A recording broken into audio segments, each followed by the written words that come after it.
जंगल के एक पेड़ में घोंसला बनाकर टूनी और टूना बहुत सुख से रहते थे।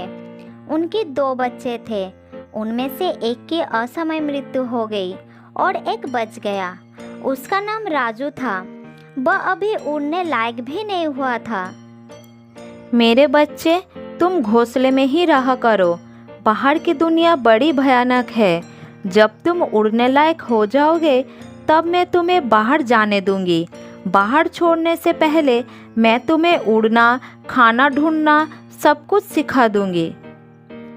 एक दिन टूनी माँ बीमारी का शिकार हो गई। वो ठीक से हिल-डुल भी नहीं पा रही थी।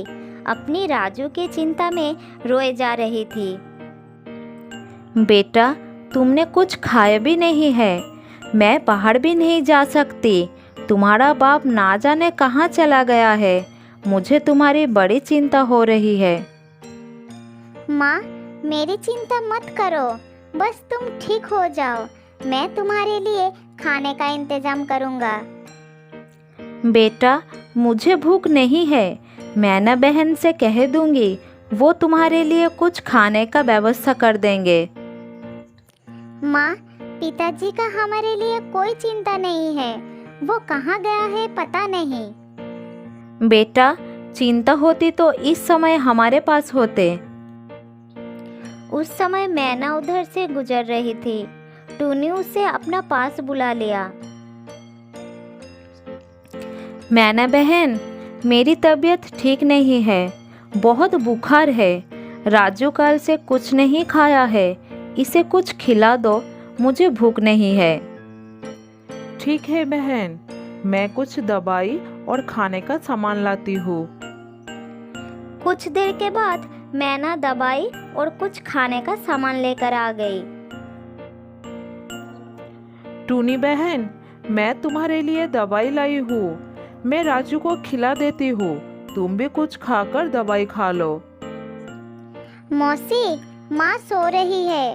रात भर जागी थी। उन्हें सोने दो। जब नींद खुलेगी तो कुछ खाना खिला दूंगा और दवाई पिला दूंगा। टूनी दिन में कभी सोते नहीं। शायद बीमारी की वजह से नींद आ गई है।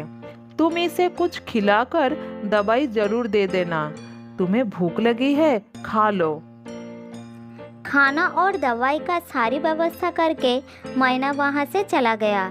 मैना के जाने के बाद राजू ने कुछ खाना खाया और बाकी रख दिया। माँ, आज तुम्हारी तबीयत ठीक नहीं है, इसलिए मुझे भी कुछ खाने का मन नहीं कर रहा है। थोड़ा सा खा लेता हूँ, बाकी तुम्हारे साथ खाऊंगा।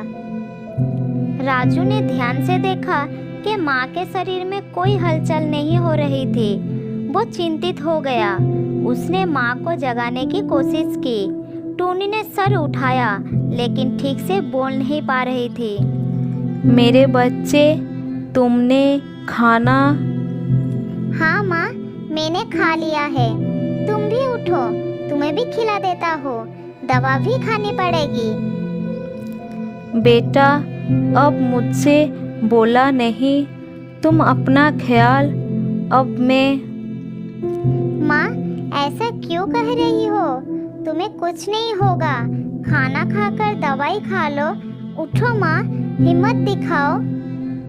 टूनी कोई जवाब दे नहीं पाई और उसने हमेशा हमेशा के लिए आंखें बंद कर ली। राजू समझ गया कि माँ अब इस दुनिया में नहीं रही। वो सचमुच अनाथ हो गया है। वो माँ से लिपटकर रोने लगा। मैना भी वहाँ आ गई। उसने राजू को समझा बुझाकर शांत करने की कोशिश करती रही। मेरा माँ नहीं है तो अब कुछ भी नहीं है। मेरे सारे सपने चूर चूर हो गए। अब मैं किसे माँ कहकर पुकारूंगा? अब कौन मुझे खिलाएगा? कौन मेरा देखभाल करेगा? माँ, तुम्हारे बिना मैं कैसे जीऊंगा माँ? राजू बहुत उदास होकर बैठा था। शाम को राजू का बापू आ गया। उसने थोड़ा शौक जताया और आराम से घोंसले में बैठ गया।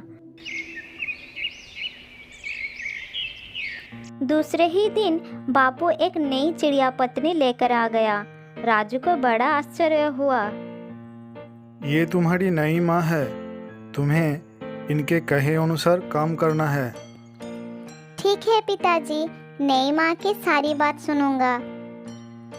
राजू को बड़ा दुख हुआ, लेकिन वो कर भी क्या सकता था। ऐसे ही 2 दिन बीत गया। उसकी नई माँ ने उसे सताना शुरू कर दिया। वो राजू का बिल्कुल ध्यान नहीं रखती थी। वो उसे बाहर जाने के लिए कहती थी। राजू डरता था। एक दिन सौतेली माँ राजू पर खफा हो गई। जब देखो घोंसले में पड़ा रहता है। जा बाहर की दुनिया देख, उड़ना सीख ले। जा, जब तक उड़ नहीं पाएगा तब तक मुझे अपना शकल मत दिखाना। राजू बेचारा घोंसले से बाहर चला गया। उसे बिल्कुल उड़ना नहीं आता था। वो उड़ने की कोशिश की, लेकिन सीधा नीचे गिर गया।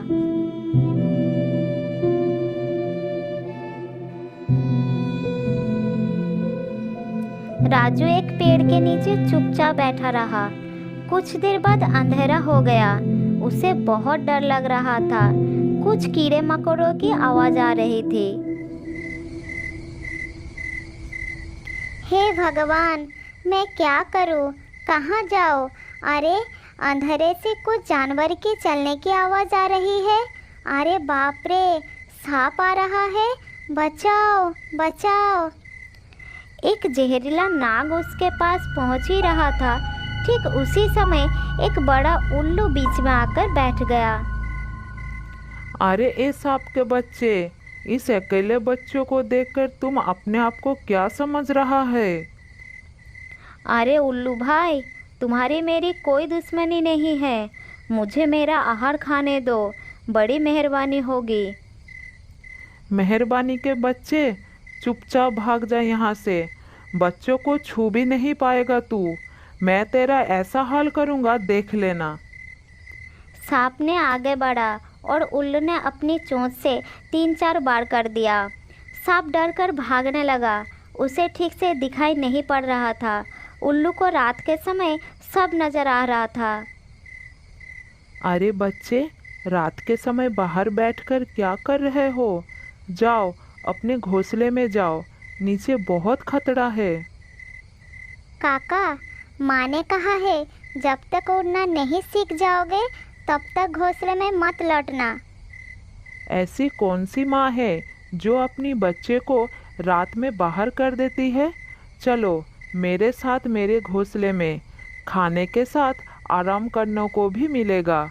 हम उल्लू रात को जागते हैं। चलो मेरे साथ।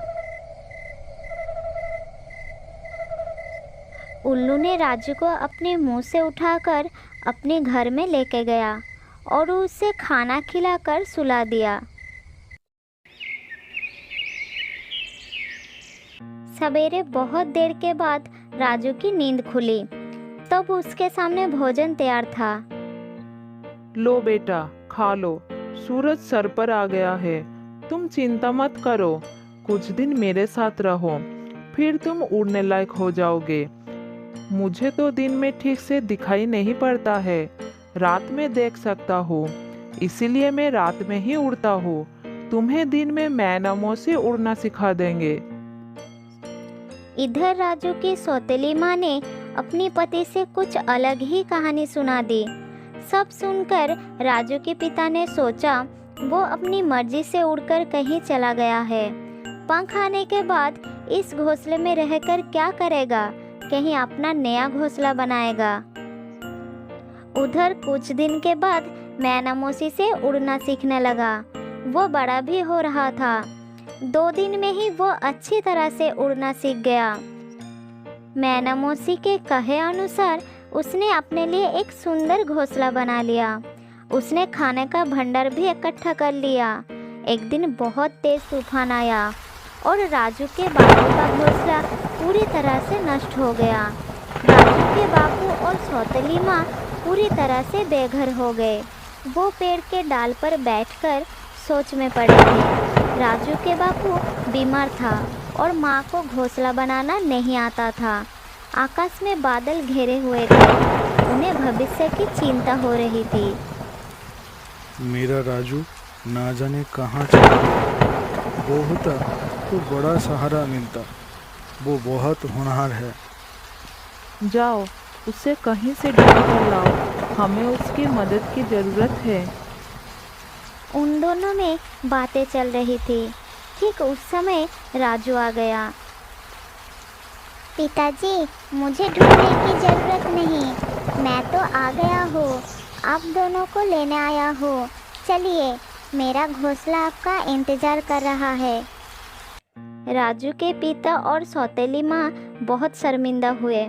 वो राजू के साथ चल पड़े। नए घोंसले में पहुंचकर उन्हें बड़ा अच्छा लगा। राजू बेटा, मुझे माफ़ कर दो। मैं तुम जैसे हीरे की कदर नहीं की। मैं तुम्हारे साथ अच्छा व्यवहार नहीं किया, लेकिन तुमने ही हमें इस मुसीबत से बचा लिया। माँ, पिछली बातों को भूल जाइए और यहाँ पिताजी को लेकर मेरे साथ आराम से जीवन बिताइए।